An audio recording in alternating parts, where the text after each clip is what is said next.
What's up? What's up? What is up? You know what it is. It's another Friday, which is another opportunity to get together and record the thing known as the Ball Hog Sports Talk. The crew is in the building. And if you don't know, now you know. The Ball Hog Sports Talk is where sports, business, and entertainment collide. It's where two businessmen get together to discuss sports in an entertaining fashion. And we do it one way and one way only. That's rough, rugged, and raw. You know what it is. Two handsome brothers, man, and this holiday season, we about to do the do. Today's episode is going by the title of Ho, Ho, Ho.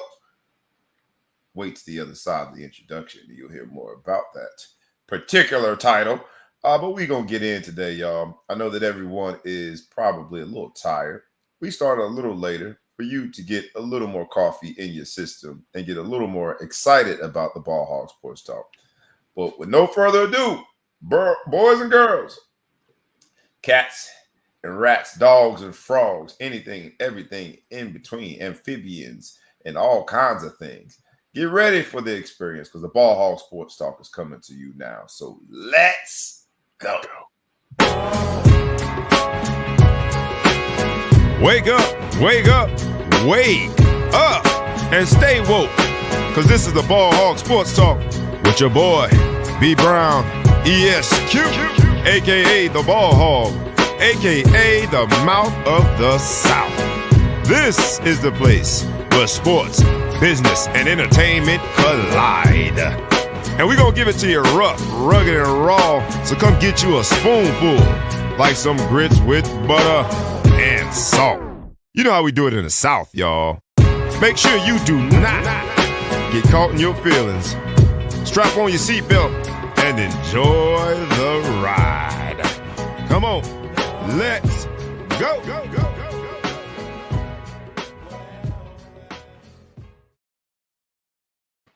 Once again, it's on. I get the distinguished honor, to be in front of this microphone to host all of these amazing live audience members that we have, but also to get to be with the man, the myth, the legend, the man from the Middle Coast. Thou shall be intergalactically known and respected as. When you say it with your chest. Make sure you sit up in your chair because he's been known to backhand a person or two. He is the Big Flow Show. What's up, my brother? What's good? I haven't backhanded anybody in quite some time. We're trying to get moved beyond that. So you say 1 week is quite some time, huh? Hey, man. Right. Well, you know, that's just because people have been listening. But no, we know that's not the case. People listen to me less. I'm not imposing like I used to be, so I just walk away. Hey, that's why this episode is ho ho ho, man. We gotta learn to laugh about a few things, man. Every time I smack somebody, I get a gray hair in my beard. Just see, that's right. I said that's. I put them on notice. If you get smacked, you can't say you didn't know. I know enough that you don't know it. Today's episode is going by the title of Ho, Ho, Ho. Ho, Ho, Ho is an onomatopoeia that expresses laughter and is often associated with Santa Claus, which is very timely and seasonal. And for us, it's timely and seasonal for some specific reasons. Ho, Ho, Ho is the laughter that I have when people tried to tell me that the NFL couldn't come and rain on the NBA's party when it came to viewership on Christmas Day. So we'll start with that, ho, ho, ho. And it's just truly laughter in this sense. But I laughed with a hearty laugh when they told me that the NFL was invading on the NBA's party. The NBA had the Christmas Day viewership on lock. Even the man known as LeBron James. Who? LeBron James. After the game, when they say you don't protest too much, he said, I love the NFL. I love it. But Christmas is the NBA's day. And after every game. Like both of ours. Say again? It's like both of ours now. Like both of ours. But all of these NBA greats after the game got asked the question. You could tell that Adam Silver put the media on notice. Make sure that you tee it up so our players reclaim the day. But what they say, men lie, women lie. Numbers don't. Them damn numbers don't lie, man. Has the NFL come up into the holiday party without an invitation with some Chuck Taylors on, grabbing their genitals, and sat there and won the spades game.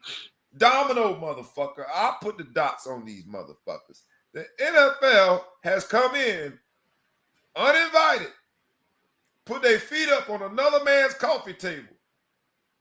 They ain't another man's Snuggie and another man's road. They're eating another man's. Can a man have a Snuggie? But I digress. You're right. Well, somebody's Snuggie. They were uninvited but welcome. The numbers speak, like you said. Uninvited but welcome. I'll say though, I mean, when I read the article that you provided for me, and I will say, happy holidays, Mark. Happy Hanukkah to you. I don't know what day Hanukkah this is, but happy Hanukkah. Happy Hanukkah, yes. Light you a candle. Happy Kwanzaa. We gotta say all of them. Kwanzaa. Ho ho ho is a reference to Santa Claus, the black version, because we like black Santa Claus around this thing as much as I spent in the damn. Except ask Megyn Kelly, and it's documented that Santa Claus is white, but we'll go somewhere else with that. I never heard that. I got the funniest story, and I had to tell it real quick, not sports related. We had a Christmas party. My wife's got an uncle, and he's a little heavier set, a little rotund, big around the middle. I hope he's not watching, because that could do he's something. Not watching. Confidence. He's not watching. Okay, cool. He's not watching, but he looks jolly. Ho. And he's about 60 years old, and he has facial hair, so you can assume what the facial hair looks like. There you go. Ho ho ho. Ho ho ho. And he comes to our house a little late because he had a little car trouble. My father-in-law had to go pick him up. And he comes to the house, and there's like two little girls there. They're like 3 and 4 years old. And one runs up to her dad and is like, Santa's here. Oh, no. She was so crunk. No. She was so excited. She's like, I think that's where you could just gently shove a kid that does you like that. At the end of the day, you got. He laughed. He took it well. But I was like, he's so lucky he's not my friend group. Everybody. That's like one of them. Yeah, you immediate. My man Nick, thank you for that, man. NFL adds a third game next Christmas. That means the NFL thinks that they won. Well, it is on a Thursday, though. It's a Thursday game next week. Mm-hmm. So, next year, rather. I love the ho story. And I hope shout out to my cousin Gabi. First time listener. Appreciate you. She about to go tell Uncle that you just told that story. She's on the side. She's on my side. We don't look like Santa on my side. I'll let you figure that out. We don't look like what the traditional Santa look like on my side. But here we are, man. We are faced to talk about this arm wrestling match. The NFL comes in uninvited, right? And I know a lot of you guys attended different holiday parties. A lot of you attended family situations, and you know the uninvited person. Right? It's almost as though they got a glow around them. The uninvited person is the one that can't find anywhere to sit because you were uninvited. There wasn't a plate for you. The uninvited person is trying to conjure up a conversation with everybody because everyone looking at him like, motherfucker wasn't invited. The uninvited person is being discussed behind him or her back the entire time, and yet sometimes the uninvited person just takes the party over because they're just such a good person. Sits at the head of the table. Head of the table. Head of the table, scratching on him or herself. They just feel real comfortable. And that's what the NFL did. Uninvited, unannounced, unprovoked. The NFL has. Did they bring a bottle or no? I don't think the NFL brought a bottle. They didn't bring a bottle? I don't think, because that's just Roger Goodell. Roger Goodell is cheap. He's trying to take every penny known to mankind. If he bought a bottle, it was some Svega. It was something cheap. It was he brought a bottle of just random vodka. There was no high-end tequila. There was no cognac. It was just some mud. And yet, the NFL seems to be the feature of the party on Christmas. Yeah. So let's get into it, man. Has the NFL come in and treated the NBA like a you-know-what, a 304, a straight-up hoe, strangled them, and taken the holiday from the NBA? I'm going to say no. I want to say that the NFL came in as a heavy appetizer, right? Pass plate that got everybody ready to go because the NBA has been having bad numbers this season. Oh, I love that. Boone's Farm. Roger Goodell. Boone's Farm. They brought the Boone's. They brought the Boone's Farm. Mad Dog 2020. And then they brought in Boone's Farm, but all they drinking is the Chivas. You know what I mean? They want the real liquor, but the Boone's Farm is for everybody else. But they came in, they killed them with numbers, but NFL games kill NBA games with numbers because there's less of them. They're more important and more impactful. But the NBA's numbers did better this year than they did last year. Year over year, they grew. Year over year, they grew. And the NBA has struggled with viewership throughout the year. So the NBA is celebrating the fact that they had the viewership that they had on Christmas Day. But I got to put an asterisk there because the NFL numbers were crazy. Now the NFL they didn't just show up on Christmas. They showed up with Beyonce. Right? So that's saying something, right? Yeah, they had the numbers, but look what you had to do to get it. You brought out Beyonce. You brought out the Bee Hive. That's just like, that ain't fair. But if we're keeping with the analogy. If you come to the party and you bring your own girl, that's better. They brought their own date. I got the hottest chick in the game. The hottest chick in the game. They didn't come out there and start picking at everybody else's dates. They came with their own date. And everybody else got to enjoy the Cowboy Carter. Cowboy, we're gonna get to her.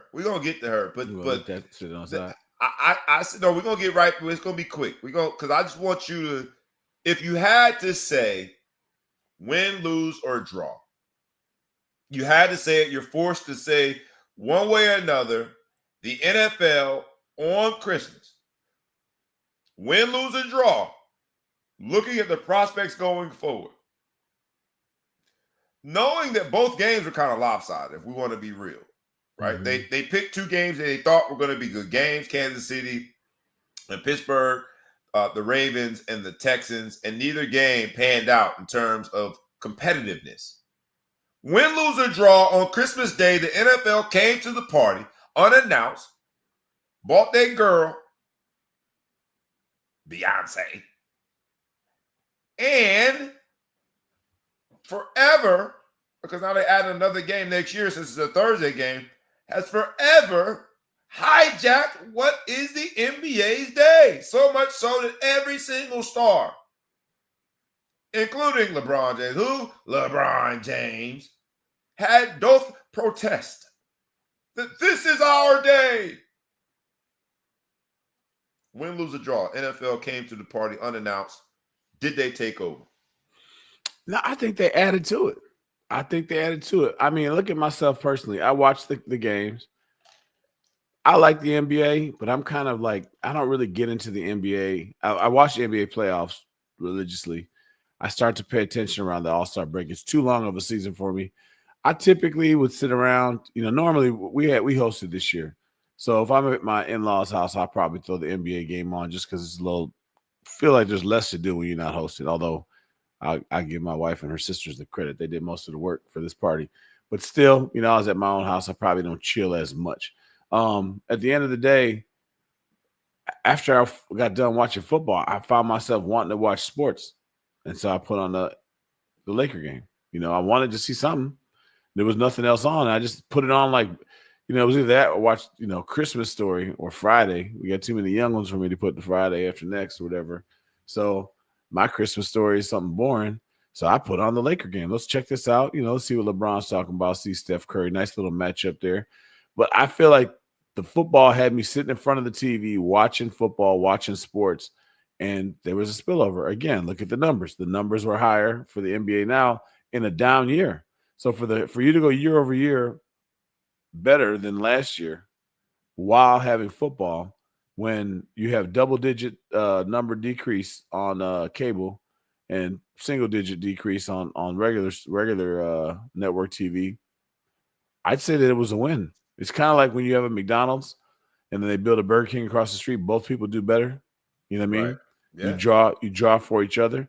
I think we just made a food corridor out of the I'm going to analogy this to death, but we just turned it into a food corridor on Christmas. So I think the NBA should just embrace them. Just look at the lineup.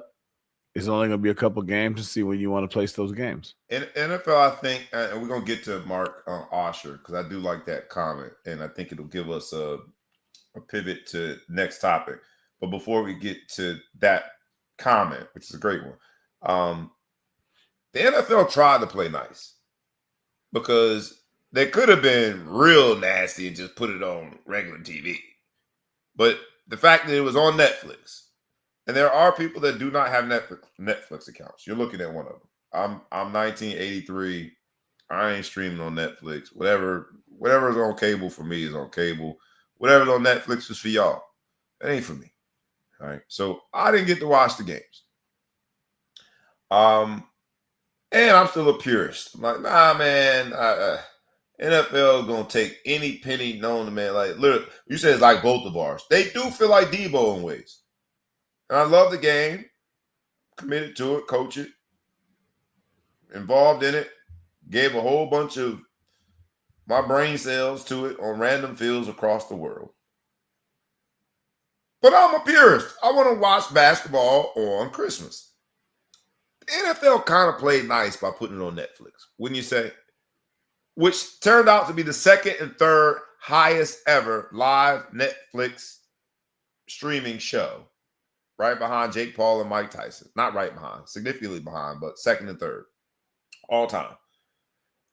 They kind of played nice by putting it on Netflix, would you say? That was their, I'm coming to the party, but I'm at least be cordial.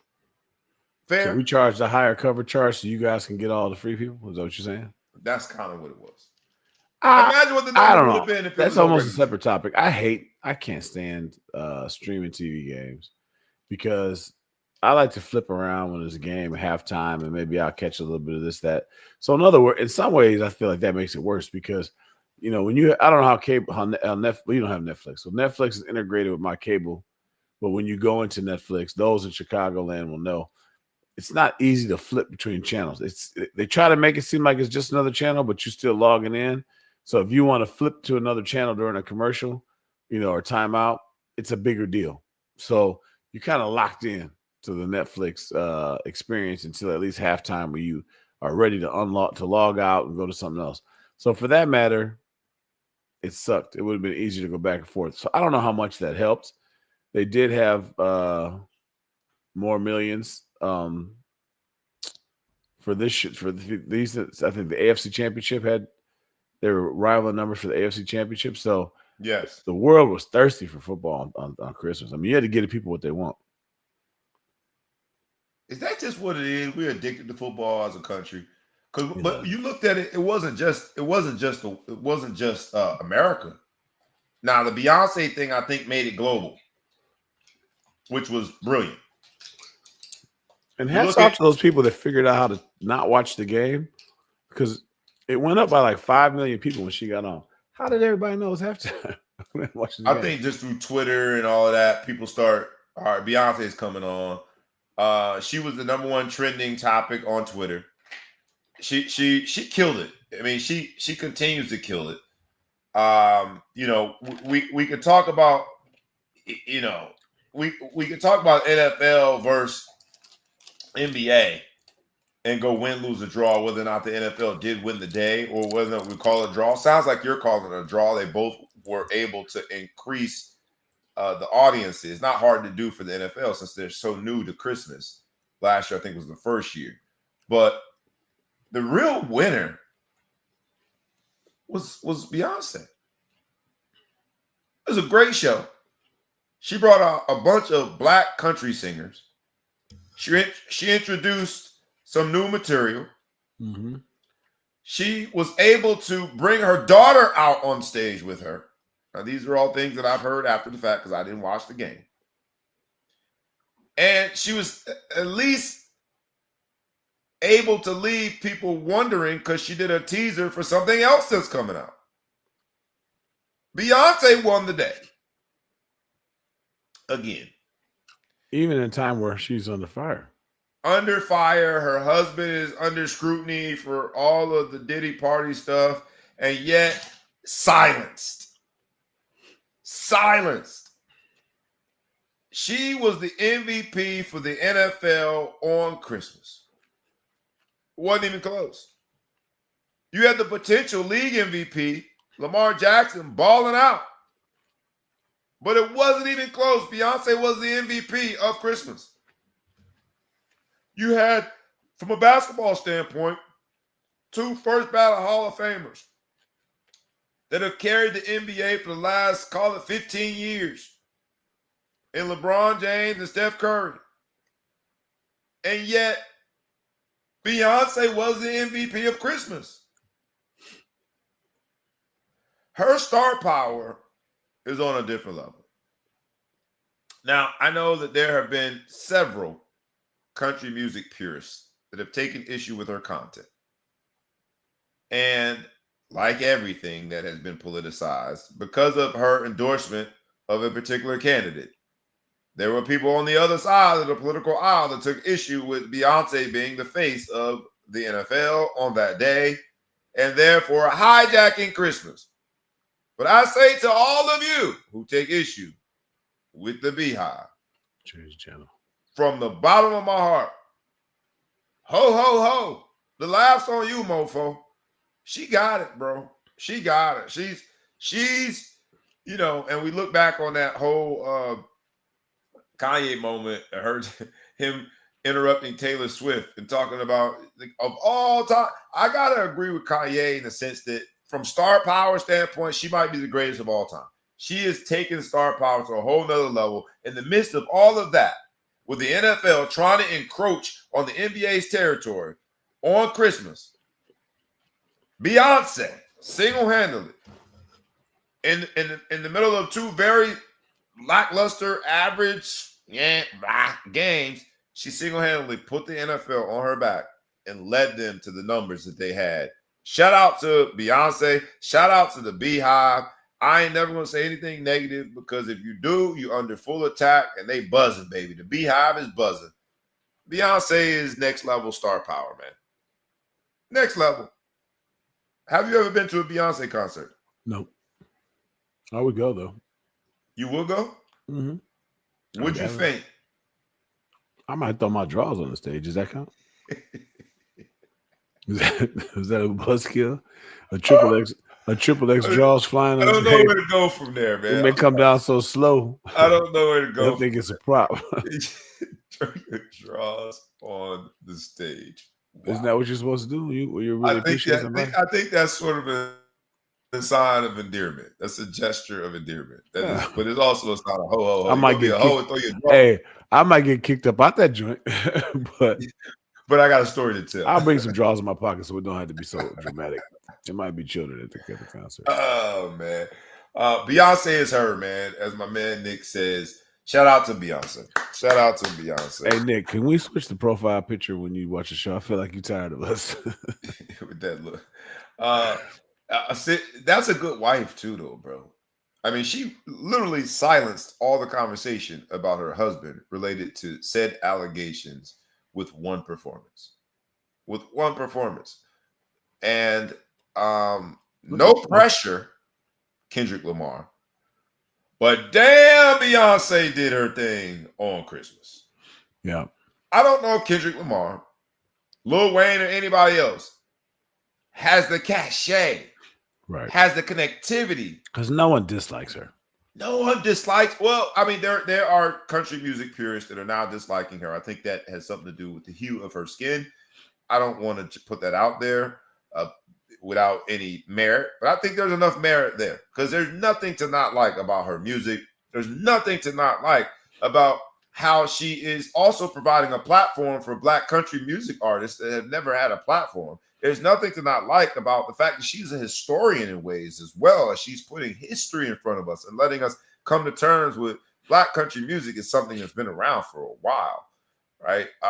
She had the, Texas Southern University band. She just is. What is there not to like about Beyonce? Shout out to Beyonce. Shout out to the Bee Hive. She won't return none of my messages, for one. Say that again. You said what's not to like about her, so she won't return none of my messages. That's one thing. What you want them to do? I'm a DM. That's all about. Yeah, she hit me back. I've been sliding those. What up, Paul? My man Paul A. McDonough in the building. I had to give a shout out. I ain't seen Paul in a while, boy, since those Miami Hurricanes started looking a little lackluster. Yeah, they can't. They are who we thought they were. But shout out to Beyonce, man. Hats off to him. The entire Bee Hive. I do want to get into this whole idea of what was the best game on Christmas. You had 5 to choose from, right? No, sorry, you had 6 because you had 4 NBA games and you had 2 NFL games. I think the 2 NFL games can quickly be like wah wah, unless you're talking about the halftime performance. Both were lackluster. Kansas City was able to dismantle Pittsburgh, and the Ravens were able to have their way with the Texans. So we can eliminate those. But there were 4 for 4. This is where the NBA, I think, has an argument for their overall score on Christmas. They picked 4 great games. When I heard the Knicks playing San Antonio, I'm like, who would watch that game? But that's when we open our gifts. So I around noon, so I had it on as background noise, and background noise quickly became the feature of our attention because Wemby was over there going off. He had every stat line, like 42 and 7 and 6 and 3 and 2. He had every stat line, from blocks to steals. He had every stat line. And if you compare Wemby's inaugural debut on Christmas versus some of the greats, I'm talking about MJ, LeBron, freaking Larry Bird, Magic Johnson, Wemby by far had a better debut on Christmas than any of the greats. 42 points, and they were 1 rebound away from shocking the world and beating the Knicks in Madison Square Garden. The NBA's done a great job of scheduling NBA games at MSG. Wemby did his thing.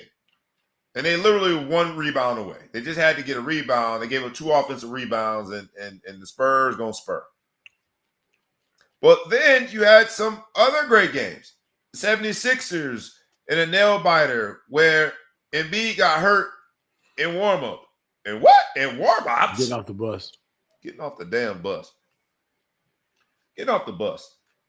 So you thought the Celtics were going to win it going away, and instead the 76ers upset the Celtics, and I like the Celtics having a very festive Christmas look with the green uniforms and the red accessories. But that was a good game. Then you had probably the closest game that came down to a game winner by Austin Reeves, the Lakers going to Golden State. And we talked about the 2 Goliaths, because I ain't calling Steph no David. While he is smaller, he's a Goliath in terms of basketball. The 2 Goliaths with LeBron and Steph Curry, that came down to a game winner. And then the last game was a good game too, where the Suns beat the Nuggets. And Russell Westbrook is playing out of his mind right now, right?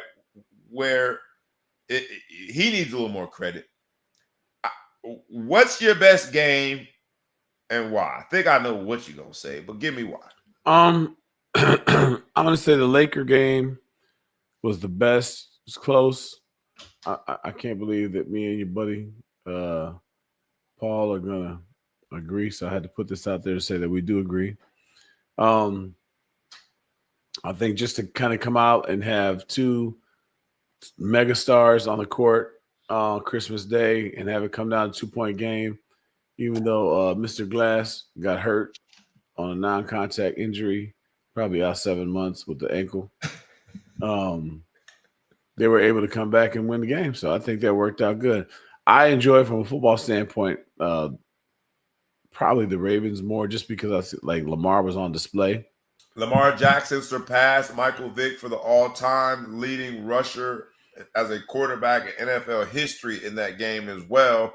Reached 21 miles an hour on a play that he says he was jogging, which is the fastest he's been clocked throughout his career. And I think by doing so, put in sights MVP. Great game. I'll let you finish. No, yeah, that's good. I mean, to see sometimes, you want to see a competitive game, but then if you don't see a competitive game, it's nice to see somebody kind of go off. I feel like he kind of had like one of those go off moments, one of those MVP.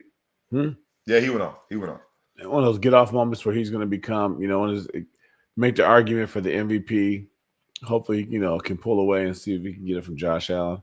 But that was pretty good. But it was good. If you wanted to watch basketball, it was good basketball. If you wanted to watch football, it was entertaining enough. It wasn't competitive as much as you'd like to see, but it was entertaining. Yeah. Good day. I am a part of a group chat. My man Nick is on there too, where it's all about the Knicks. And so I got the early thread, you get the vibrations on the group chat. It's popping, baby. That thing popping because the Knicks that was a good game too, man. MSG, Wemby, I was ready to say it was all hype. I was ready because if you watch the way Embiid got hurt in warmups, if you watch how AD got hurt non-contact, it's just when you built that way and you're that tall, you're always prone and susceptible to injury. So that's why I was, because he's slight and he wears size 38 shoe. So you're always going to be tripping all over himself. I was ready to get off the Wemby train. Wemby showed me something at MSG. All the greats have been gauged by what they do in probably the most high-profile environment basketball-wise in the NBA, right? I mean, is there a better environment than MSG? I'm a Miami Heat fan, so I like going and spoiling the environment and doing what we got to do there as a Miami Heat fan, but you gotta give him credit. That's where stars go to become stars. Wemby showed me he was a star on Christmas. 42 points. And then he checked every single other statistical box. And yet the Knicks were able to pull it out. Knicks got a good team, man. Knicks got a good team. Should be fun to watch. I'm going with that one as my favorite game. Because Steph Curry, I'm just so used to him. A fadeaway three to cut the lead to 1. It's become so normal. Yeah, right. Yeah, you know what I mean? Like the shot was unbelievable. When they went from 4, they were down 4. He shoots a 3 so nonchalant it's a step back corner fadeaway 3. And I'm supposed to be shocked, but I'm not because that's just what he does. Wemby shocked me. He showed me a lot. The Knicks were still able to win that game. I'm going to go with the Knicks as the best game of the day. But I can see where, where a lot of people would go that Lakers game. My man Mark said, Wiggins tricked off the church's money on defense. Yes, he did. Yes, he did. Pass the basket by him. I mean, my gosh, it wasn't even close. I'm like, damn, Wiggins, you're a superstar, baby. You're supposed to be D'ing up. But you got to give credit to Wemby, man. Just so you guys know, I'm looking down because I'm checking some comments. For some reason, comments don't always come through, and we can't figure it out. So shout out to Sandra Pierre. Appreciate you watching. Merry Christmas to you, sweetheart. I just saw that you were commenting on another page, but I don't know why it's not showing through. We have limited ones that show through, and we can't make rhyme or reason of why. Technology sucks. Technology sucks sometimes. But if I don't say anything to you guys and you're out here watching, appreciate you. Feel free to send me a text on my phone if you have it. I'll see that. That's why I look down quite a bit because I don't like to ignore people. We don't like to ignore people. And sometimes it may come across as us ignoring you, but we just don't get every comment. So, and we said Merry Christmas. We said Happy Hanukkah. We said Happy Kwanzaa. What else? Are we missing anything? Festivus. I guess that's an old Seinfeld thing. Festivus for the rest of us. Festivus for the rest of us. We got to be culturally diverse out here. Yeah, man. Happy to everybody. The fact that you get to spend some time with family is just beautiful. We're going to pause for the cause and tell you, like we tell you every week, humbly, please like, please comment, please share, please tag a friend, please tag a phone tag, anyone that you know, and please subscribe to the YouTube channel and the podcast. Ballhawk Sports Talk, where sports, business, and entertainment collide. A few businessmen get together to discuss sports in an entertaining fashion. All right, so that was Christmas Day. I got to ask, Lamar Jackson versus Josh Allen for MVP, because you threw that out there as, one of the games. What do we see? It was Josh Allen's to lose. Current odds on MVP say that it's still Josh Allen's to lose. As of today, he's negative 250. Lamar Jackson is plus 160. In terms of the odds, as of today. Saquon Barkley's plus 1,400. Jared Goff is plus 3,000. So it's a two-man race. And that two-man race at negative 250 and plus 160 is going to come down to these last two games. What do you say, man? What's the difference in the schedule, in the regular season record? I think that is what is giving Josh Allen the lead. I don't know the record. I don't know. Let me see. Lamar, they were doing good, though. Say again. Lamar and them they have a good record. Let's look at stats, though. Completion rate. Speaking, it's Lamar's winning on everything except record and offensive and rushing touchdowns.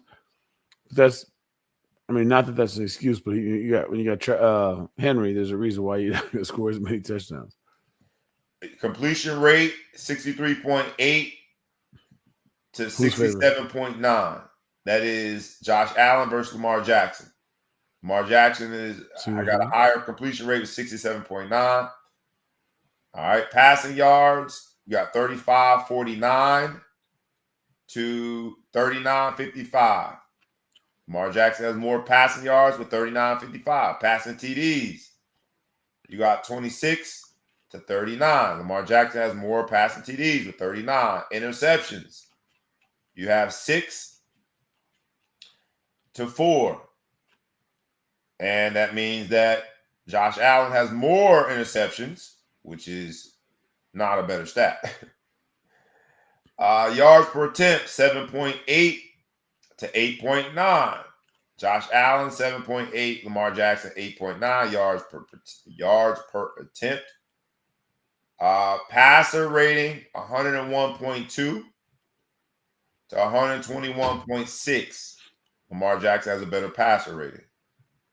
QBR, the cybermetrics people go crazy with that number. 76.8 Josh Allen to 77.7 Lamar Jackson. Got a higher QBR. And then the rushing yards are just dumb, right? Because you got Josh Allen with 97 carries for 514. You have Lamar Jackson with 130 for 852. And he's got a 6.6 Lamar Jackson yards per carry to Josh Allen's 5.3. Josh Allen does have more rushing TDs, but like you said, how many more? 11 to 4. 11 to 4.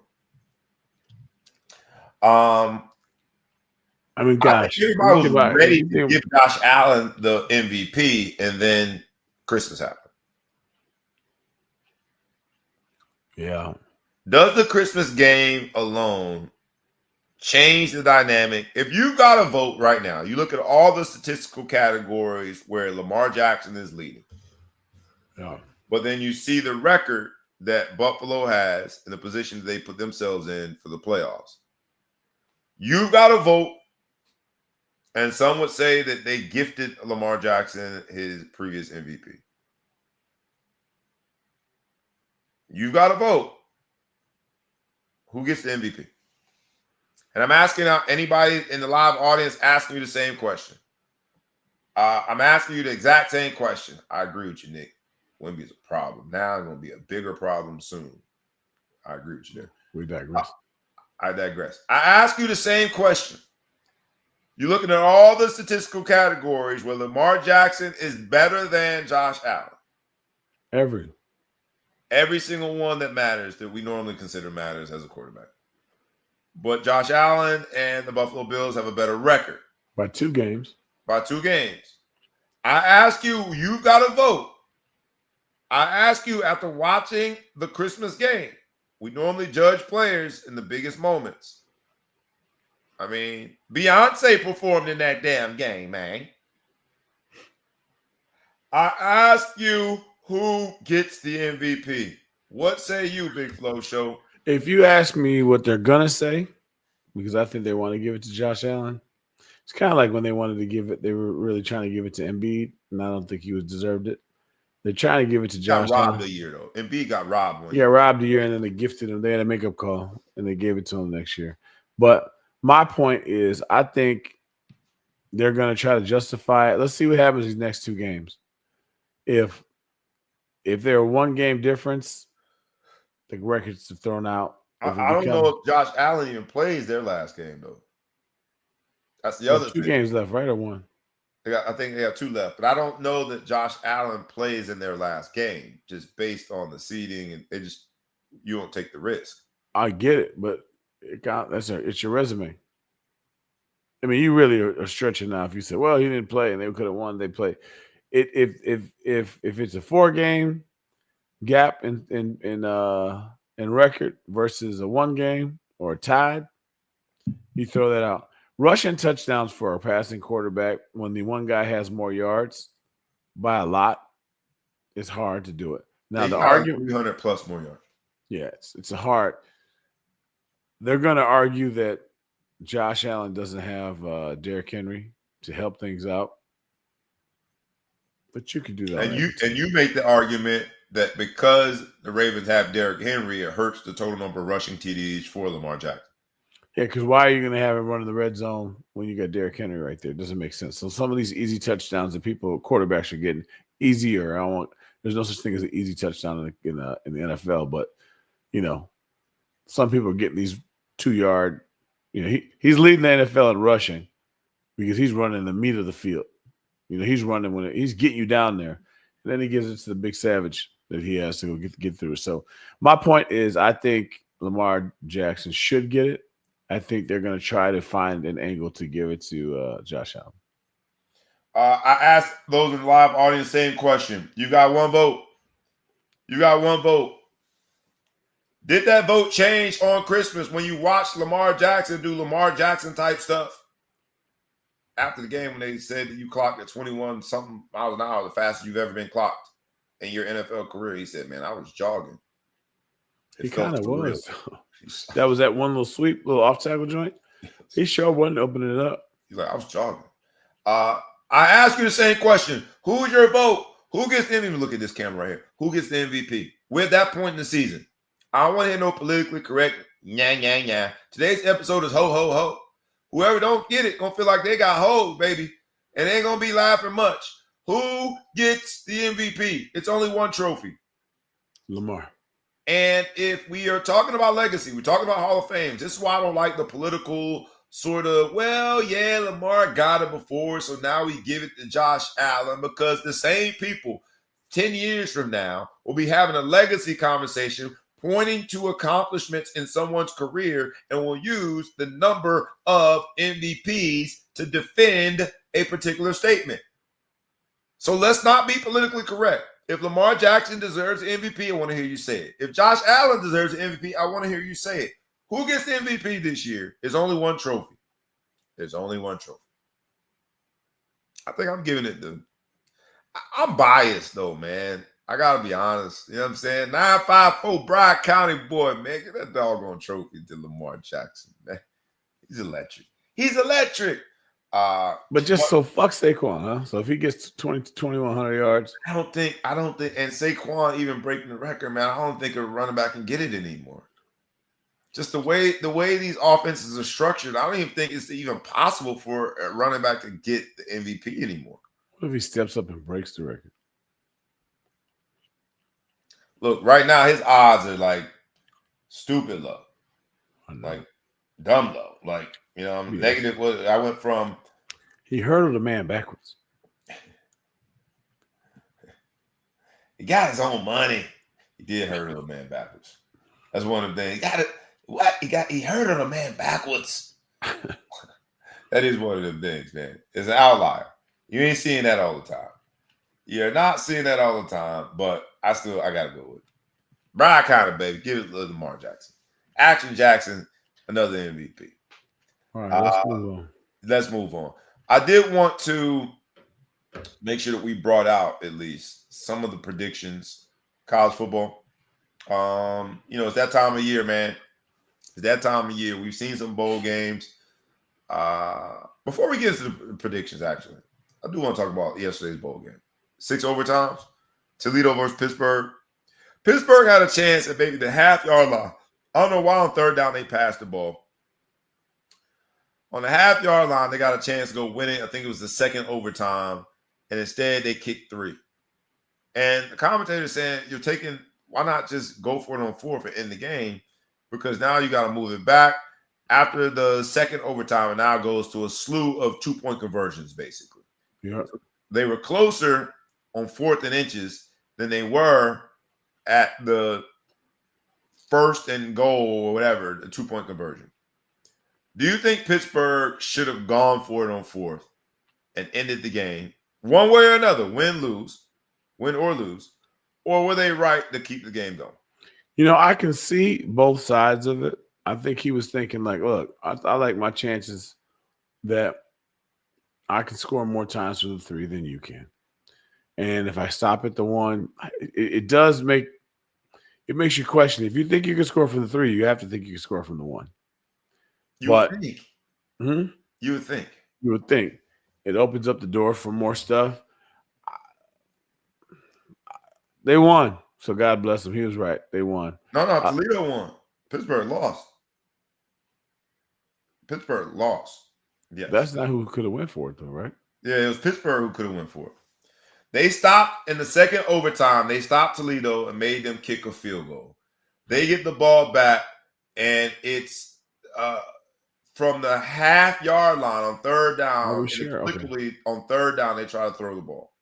They don't get it, and then on 4th down, instead of going for it, they kick the field goal and then go to a third overtime, where now it becomes... Yeah, it was Narducci. That was Pitt. You're right. Yes. It was Narducci who went through. So then there was an argument before, on the possession before that, when Pitt scored a touchdown, that they should have went for 2. I think it was it they should have went for 2. That was Toledo. Toledo. They should have went for 2, and they kicked it. So there's a lot of questions in that. They're trying to play chess and checkers. People had no one wanted to take a risk. So I kind of wanted to see Toledo win that game. And Pittsburgh lost 5 straight games. I'm like, yo, man, put it on the line for them boys. And maybe he's thinking we lost 5 straight games. I'm not going to lose it with this decision. They were 7-0, and now they're 7-6. Yeah, that's terrible. Yeah, it's not good for recruiting. Great game though, man. I love watching these bowl games. I had a blast watching. Yeah, this one was in Motor City, so I don't know which one. It used to be called. It was called Above Sport something. I think it's the Catalytic Converter Bowl or something. So to that effect.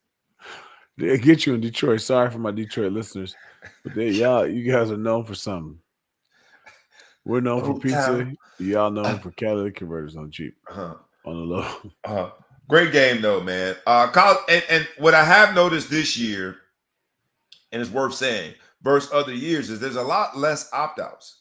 See what happens when you introduce NIL and money to the situation? If you already paid me and I'm good, I'll play. But you ain't finna have me risk. It was projected 7th rounders opting out. And people are like, man, you projected 7th round. But that's the only money that person is ever going to get associated with this game of football. Now, if said 7th rounder has been paid throughout the year through their NIL collective and gotten a substantial amount of money that they can, save, invest, or spend, whatever they want to do with it, then it's a little more likely that said projected 7th rounder would play. And we've had a lot less opt-outs. So this has been a really fun bowl season. Now, we didn't talk about pregame, but what do you think? I'm critical of Deion for a lot of things, but I had to give a shout-out. For all the guys with NFL grades, he's getting them a Lloyd's of London contract to play. Oh, yeah. A big one. I mean, he got Travis Hunter and Shedeur Sanders, I think, the largest coverage ever. Something like that. He broke a record in terms of bless. There's no reason for either of them to play in this bowl game. Other than the love of the game, baby. Other than the love of the game. When it's all said and done, man, the money part of it, and I said this last week, how God put me as a coach in a position to really appreciate what my true meaning and purpose is for coaching youth sports. By losing. I wanted to win a national championship. Singularly focused. But when we lost and our kids really start rallying around each other, and it became about the memory that they were creating with one another in that team house, on the shuttle, the taking the pictures, it's like every second we were really just focused on the bond and the brotherhood of football versus the trophy. When you get to a certain age where you got a few grades, mine's starting to come in a little bit, you appreciate what's really meaningful. And I think that So I must look really appreciative to you. Oh, you look appreciative, bro. You look like you appreciate. I know my please and thank you, son. But you get it though, right? When you reflect upon football, you don't remember. You remember the stats, but that's not what gives you the trivial. nostalgia. The feeling trivial. of nostalgia is because of the brotherhood that we created. The jonesing on each other in the locker room. You couldn't wear no fake polo because you couldn't make it 3 steps into the locker room before they was on you. Right? Like that's what it was all about, man. And so I would argue that NIL has allowed the players to, and I called our season, my youth football season, unfinished fun. Why? Because most of my kids are going to go to some private school, have some relationship where there's a reduction in tuition because of their abilities to play football. And if they take one single dollar off your tuition, it has become a business relationship. Mm-hmm. And I would argue that because of the business relationship that NIL has created, it's allowing this particular season, the bowl season, to recapture the fun. They can just go out and play because they've already made the money, So anyway, but shout out to Dion. I give you that. Shout out to Dion. Let's get into those predictions, man. Yes, Mark, I agree with you, man, wholeheartedly. Mark says been a youth coach for the last 28 years. It's an amazing experience. Sometimes it's not as amazing because I want to tell parents how I really feel. But the kids, it's an amazing experience with the kids. It is. Yes, it is. Let's go. Let's what we got here on these predictions, man. We got to go with the predictions. We know what's left. We'll start now. Let's go in order. All right. Because I was going to start with the Notre Dame game, which will be a good one. But that's the last game. It's in prime time. It's in prime time, that Notre Dame game, baby. But now we are at a point where we've got some good matchups. All right. The quarterfinals are going to find us with Boise State versus Penn State. That's on Tuesday, December 31st. That's the Fiesta Bowl. What's your prediction? Boise State versus Penn State. I got to apologize to Penn State fans out there. I hated on you last week, and they showed up. They did. I'm going to go Penn State. All the home teams won last week, so I was wrong in a bunch of them. But I think they're going to bottle Gentry up. He'll have one long run for the night, and they'll bottle his ass up. Now, there are some questions. If you look at Boise State getting their bye, you look at Arizona State getting their bye, there's some questions as to whether or not certain conference champions should get the bye. I think you make the playoffs, best team wins, period, Church. So you don't think that the bye should be based on conference championships? I think you have to figure something out to make it so that it's not the Big Ten and the SEC across the board every year for everything, just off reputation, because Tennessee's already proven to you that there's some hype in that. There's some cap. As the kids will say, there's a little bit of cap in that. Cap. That's cap. So I think Fiesta Bowl and the Peach Bowl, Boise State versus Penn State in the Fiesta Bowl, Arizona State versus Texas in the Peach Bowl will give us a real glimpse into whether or not Boise State as number 3 had a bye and Arizona State as a number 4 had a bye, both conference champions, whether or not conference championship, that status, whether or not that should be associated with your bye. Because I'm sure, Penn State and Texas both having great seasons. And I think in terms of Vegas, I got to look at the odds, both favored to win. they've got a real say-so on whether or not going forward that the conference championship status should lead to a bye. You come in healthier. You've got another week to prepare. You don't have. So you've earned it. And it should be about what you've earned, not what everybody popularity thinks. So, but you think, so you agree that the conference championship status gives you the power to have a bye. You feel like they've earned the bye.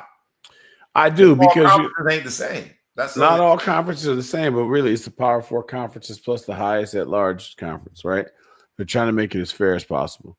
And so I look at it and say, you take teams like Ohio State, right? Ohio State didn't make it to the conference championship game. Let's say they were only a one-loss team and somehow didn't make it. It was just humor me there. And it's like, okay, you're not risking anything. Look at Notre Dame. Notre Dame could have been undefeated, but they don't have to play a conference championship game. They don't have the end of the season game against the toughest player, potentially the toughest game of their season. I think Notre Dame could change that, though. I think what Notre Dame's going to end up doing is creating their own fictional bowl game. Humor me here. Every year there's an SEC team that doesn't make it in because of whatever. Notre Dame could create their own bowl game, find their own sponsors, and while it's not a conference championship, it's an additional game against a highly ranked team that could have been in the SEC championship or the Big Ten championship, but because of the scheduling or whatever, just didn't make it in. That team is going to also need help trying to make it into the college football playoffs, more than likely.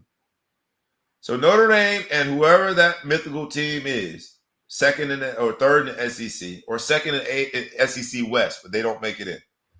Second in SEC East, but they don't make it in. And make a whole bunch of money. I know as a sponsor, I pay for that. And now Notre Dame doesn't have that lingering missing game that is being used to undermine their overall profile when you talk about playoffs. I think the risk reward is too great.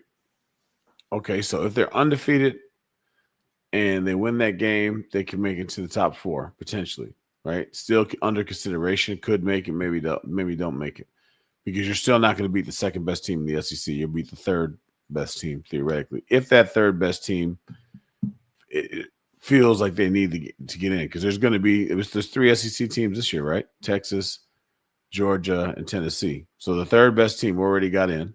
I gotta wrap my mind around Texas being SEC. Yes, 3. Yeah, so they didn't need the game to get in. Had they lost to Notre Dame, they wouldn't be in. So play Alabama, 4th best. The people argue should have been in too. Okay, but when are we scheduling this game? With a week left in the season? Yeah. Okay, and so you're Notre Dame. You lost to Northern Illinois right now, right? And so now you lose another game. Do you get jumped by losing to Absolutely. one? So why? So if they're the shit, they're the fifth seed. This year we're the 6th, right? 6th seed. I think we ended up 7th. Okay. Yeah, we're 7th. We could have been the 5th seed if you go and play a Bama, which is really taking away the bye week, right? Yeah. Now you're playing a mean ass team, which theoretically could be better than the 11th. I think we drew 11. Indiana was 11. Yeah, we drew 11. So we drew 11. 10 because of all 17. Yeah.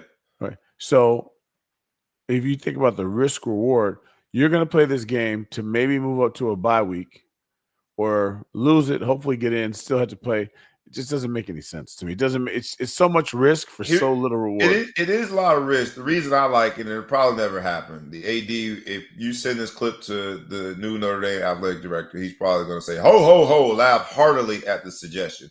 The reason I like it is because that's the one thing that has hurt Notre Dame in all of these arguments. Yeah, but they don't even play a conference championship game.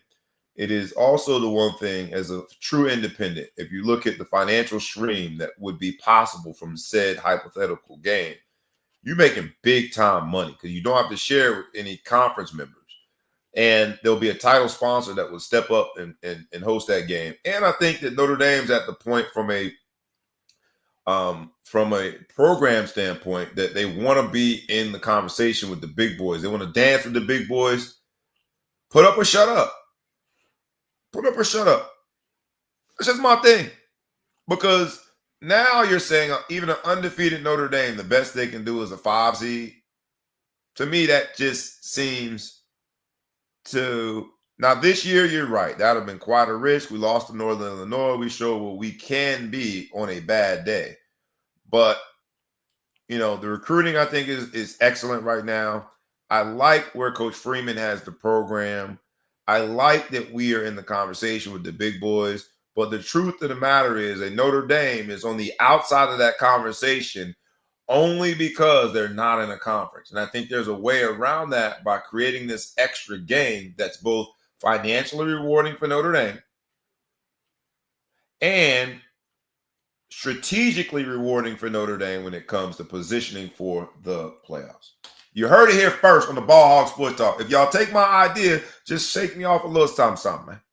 Let us be at least one. I look at it and say you're adding a game, right? Whether it's in the playoffs or out of the playoffs, you're adding a game that you're adding a game anyway because they didn't get the bye. Okay. So either way, you're adding. But now we're still a high seed playing a lower seed in a bye week. I just feel like you're adding a risky game. Some people would argue, now I wouldn't be one of them, that Indiana would get beat by Bama or Ole Miss or whatever. So we had to play them. Now we're playing Georgia. We lost our best pass rusher in that game. Every time you go out there, you're taking risks. Football is just a risky sport. It's tough. Right? You lost your best pass rusher statistically. Who? 99? I don't know what number he was. We lost 99, the big goon. Yeah, the one who had 7 sacks in the season. Anyway, point being, right, you're taking risk anyway by playing football. Well, we get to play Georgia. So you asked about the Notre Dame Georgia game. You're about to ask about it. I like our chances without having a quarterback at Georgia. Yeah, Beck is out, so they got a backup quarterback who has, I think, a total of 51 attempts in his career. So he has not thrown the ball. He's a former number one player. He's an explosive athlete. So we'll see. Boise State, Penn State. You said you like Penn State or Boise State? Penn. You like Penn State. Number 4, Arizona State versus Texas. I don't know Arizona State well enough, so I'm just going to say Texas.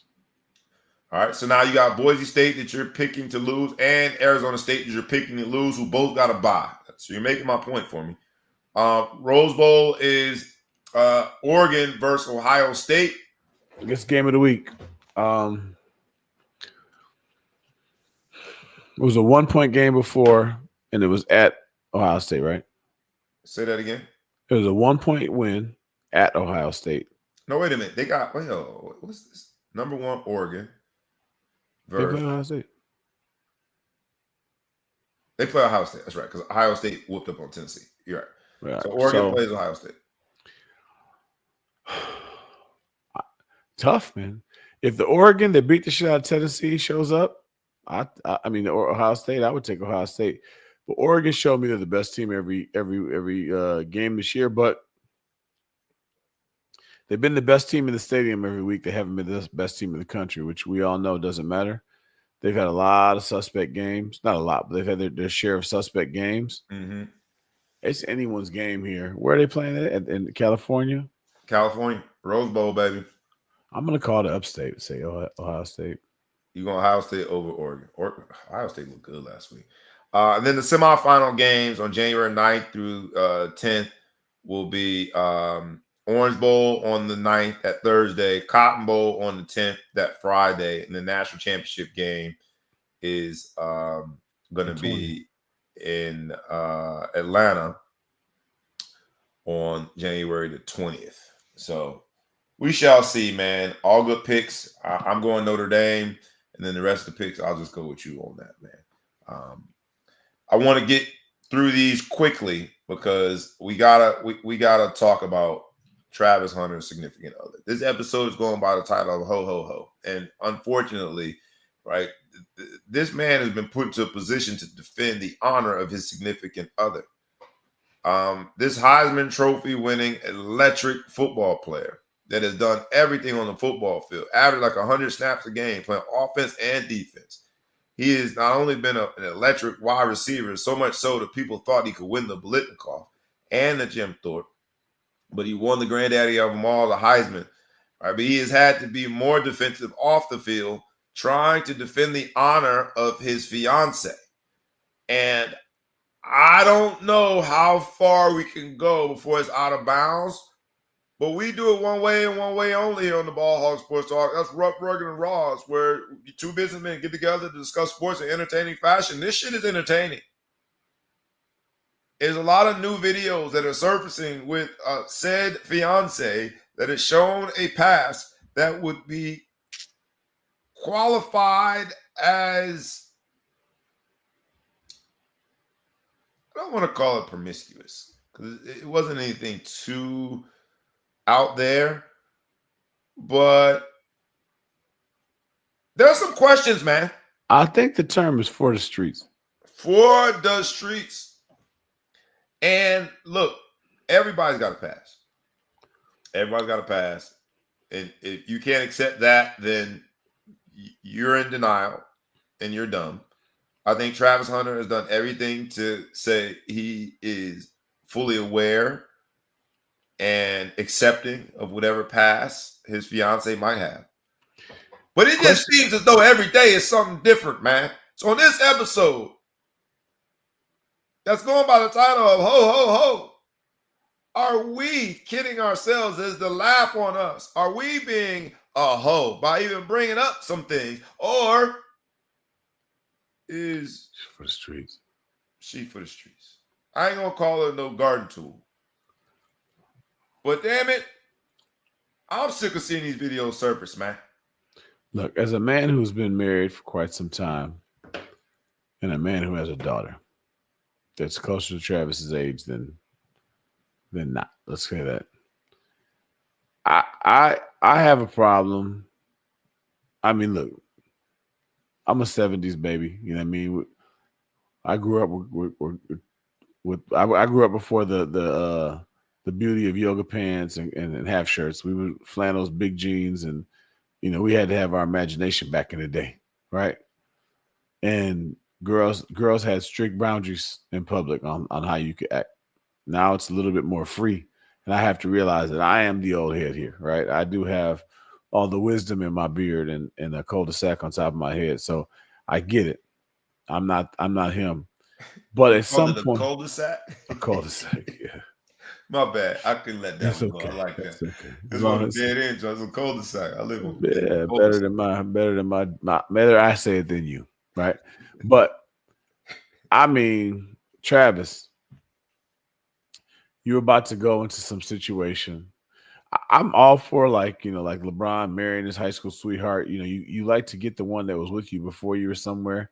Mm-hmm. But when you start breaking it down and you start looking at some of the things that show how green he is, you know, God doesn't make anybody perfect, right? He doesn't give you, it's like a video game. You know, when you make your own play in a video game, you can be 100% on speed and strength, but then you can't go 100% on every attribute. They limit you. They give you some stuff to spread around. Limits. But because the internet is undefeated, and don't ever let the internet get against you because you're done. There's so many people out there with nothing else to do to find out what's going on. But there's interviews where he was saying he was in her DM, she was ignoring him, left him at unread, not paying attention to him. And then her cousin saw the thing, said, "Do you know who he is?" Suddenly she likes him. She's gone on record saying he wasn't my type at first. She tried to backpedal and say something different about that. He's not a very attractive guy. I hate to say that about a kid, but, you know, he's feature heavy, as I like to say. He's feature heavy. And I'm not saying she's a dime piece, but she definitely gets more attention when they go out. So much so that he randomly went into her DMs. So he randomly went into her DMs. He was tricking. He had a girlfriend when it happened. She claims that's why she didn't want to talk to him. Sounds like a lie. But so he was tricking. So she knows he was kind of a trick off too. I don't know. I like to think my daughter's a lady. She conducts herself as a lady at all times, right? Mm-hmm. Who knows if she does? She's young. She's having fun. She doesn't know. She's not thinking about what her 50-year-old self is going to think about her 20-year-old self or 18-year-old self. No, so nor does anybody. It's almost impossible. Nor does anybody. So I'm trying to be more realistic as I go through. But how would I feel if I saw pictures of my wife, booty first in the shot, some dude gripping her up at the club? There's some other videos I saw that were trash, where maybe certain sexual acts were being performed on tape. And then just she's for the streets. Travis Hunter's your nephew. Christmas. Put her out the pasture. She's for the streets, nephew. She's for the streets. Put her out the pasture. You break it. So you take him. Here's my question: if you say that to him, you say it in front of family. Do you walk him outside? You take one of them walks. Let me talk to you, nephew. Little walk, little talk, little walk. And you tell him after I've been all known this to send long text surfaces, messages. he's a Heisman Trophy winner. You know he's going to be a first-round draft pick. You understand that the whole world is coming to him at his fingertips. Streets. For the streets. She got to go. Street meat. She got to go. She has a bad attitude, too. She's not even reformed, in my opinion. I feel like she's just in waiting. If you don't think they're going to announce a pregnancy by February, you're crazy. She knows. She's slicker than him. He drives her to the club and waits in the car, and she's inside juking. It's just some really bad stories, man. Bad. We shouldn't know about it. Anyways, so here's where, and my son, God bless him, got his first ever phone. He's 14. Doesn't have Instagram. My sons, plural, got their first ever video game. I've kept them so focused on the task at hand that I worry there might be a little, they got Similac around the mouth when it comes to certain street experiences. This is where I would put my arm around Travis Hunter because he has been so focused on becoming a Heisman winning athlete. Don't drink, don't smoke, don't go to the clubs. He is focused on the task at hand. Sometimes certain lessons get missed when you are that focused on the task at hand. And I think the lesson of trying to find or discover the hole in somebody, he might have missed it. I ain't calling your fiance no ho, ho, ho. I'm not doing that. What I'm saying is that the evidence shows that you should be careful, young brother. That's all I'm saying to you. I don't know the young brother. I don't claim to care about him in a way that I should really be concerned. I saw him not. From an uncle standpoint. From an uncle standpoint, I give my son advice when it comes to dating, and I get a lot of criticism from my wife for certain things. I tell him to choose. You get quoted in that a lot. I'm not gonna put your business out there, but you'll know where I'm going with this. But I know what's important to my son. And I know the kind of person he's going to be and how person he is today. And I say things that people don't see. My son is laser focused on sports, Jesus, rest, health, wellness, all that stuff. Amen. He needs somebody who's going to be on that page. He can't be the kind of guy who can date somebody who's really not about that because it's going to eventually work his nerve because he's so laser focused like that. I'm more kind of I'm going to talk to B Brown about this. I'm going to talk to this other friend about this. I'm going to talk to do whatever. He's not as versatile as that. He's more boom, boom, boom. I know my son's going to want to be an athlete or his kids to be athletes, right? He already talks about his kids and what sports he's going to play and how he's going to train them now. He doesn't have any kids. I know him as a wise man that knows him and can see what is in the future. I direct him on what he should probably be looking for, which people think is bad. Find your own, but I'll say why 50% of divorce ends up 50% of weddings end up in divorce for a reason. And I don't want my son to be one of those people. So I'm trying to tell him, find a girl. We talk about genetics a little bit, figure out what's going to go on. We got to figure out some things. We have certain defects in our DNA that we can fix. We joke about that, but it sticks with him a little bit. But just from a standpoint, my son and his girlfriend were just on vacation in Arizona. And I'm like, what did you guys do? He said, man, we went hiking and I loved it. We raced up the hill and I beat her, but she was much tight. He's giving me the recap. Me and my wife not about to do that, right? You know what I'm saying? Like, Lara would meet me back. Not that I'm not going to start claiming that I'm a mountain racer, but had I had that hair up my butt, Lara's going to meet me back at the lab. Right. You know what I mean? Well, I'll be done. I'll be asleep when you get home. Don't make too much noise when you get back. So you got to help people with matches and stuff. So I look at Travis Hunter as a guy who doesn't drink. He doesn't do all that hanging out. He likes to fish. He's a good football player. He's a good-hearted guy, gives to his teammates, does whatever. And I see a woman who doesn't take much to realize that once he starts getting that real bread, she's probably going to be in his business about, any philanthropic things that he wants to go do. She's going to have something to say. Yep. She's at the club getting messed up while he's outside in the car. That's going to be old, brother. And believe me, I done met many a woman in the club, and I was there myself. I don't think that that's a horrible thing. But if that's not you, two club people, when the woman is the club person, it's one thing when the dude be in the club, and then the woman is kind of more chill. But when you are the chill one, and you're the provider, and your girl is out here in these streets, and she's going to be whatever NFL team you play for, she's going to be at said club in said town, and said teammates are going to be there, you're going to end up like Steve Nash. You are not the pappy. I just think, and the way she allows men to treat her, the boundaries that she doesn't have, when you are in the fast lane like that, and you're going to have somebody on your team, savages in the locker room. Somebody on your team is going to try your girl. Oh yeah. Maybe I was not able to beat you on that slant route, Travis Hunter, the defensive. But I'm gonna slant my way in. But I'm going to show, and I'm going to tell everybody about it. There's a very toxic masculinity when it comes to the competitiveness that is in these respective leagues. And that's just not unique to the NFL. There are going to be NBA players that hope to see her in said club. And look, plenty of good women out there. You have money now, so no one cares that you're ugly. You beat the ugly stick. I call that man ugly, bro. He's unattractive. Feature heavy before. He's feature heavy. Or somebody say he don't look like nobody. But the old school way of saying he don't look like anybody. But you get last word. Then we closing this out, man. Feature heavy guy, gonna have money, is a good guy, whatever. Plenty of great women out there. There's 1,000 women for every man, 1,000 men for every woman, at least on earth.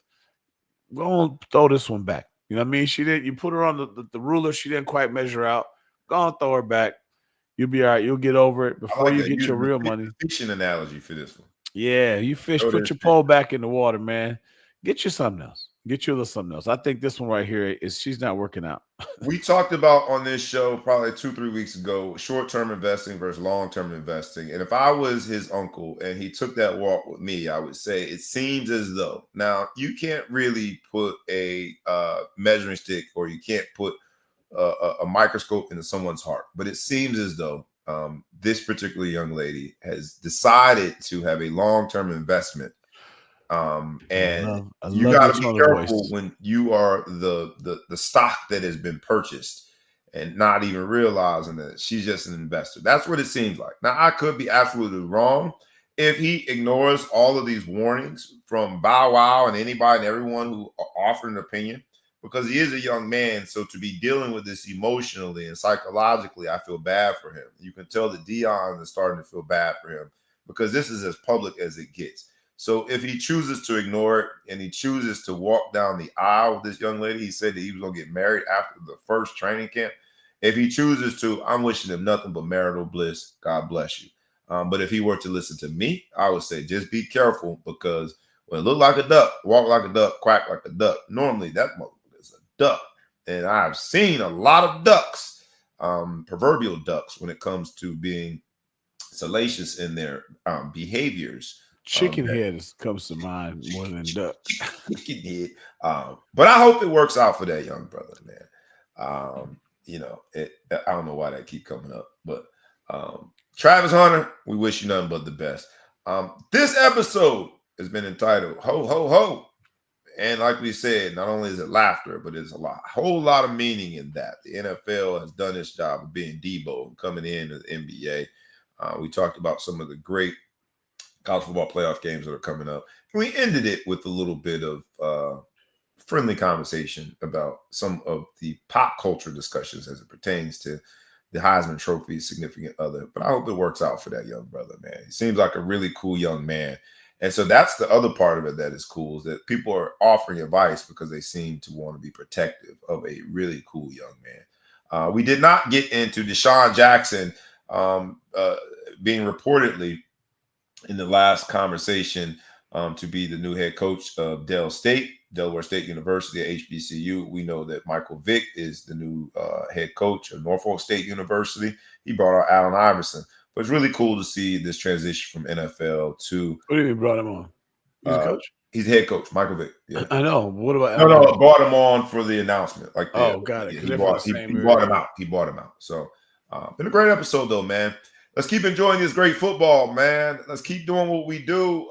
God bless everybody. As you prepare for your new year, make sure that you do so with a very positive outlook. This is the last episode of 2024. Next time we see you, it'll be 2025. This has been the Ball Hog Sports Talk, where sports, business, entertainment collide. We do it one way and one way only, rough, rugged, and raw. Like we ask you every week, humbly, we ask you to like, comment, share, tag a friend, tag a folk, tag anyone you know. Please subscribe to the YouTube channel and the podcast. The Big Flow Show has been in the building from the Middle Coast. I'm your boy, B. Brown ESQ, a.k.a. the Ball Hog, a.k.a. the Mouth of the South, a.k.a. Mr. Accept Celebration, a.k.a. Breezy, a.k.a. Coach Bobby, a.k.a. the Councilman, a.k.a. a very appreciative man that you guys continue to be on the journey with us. With that, we is out. Peace.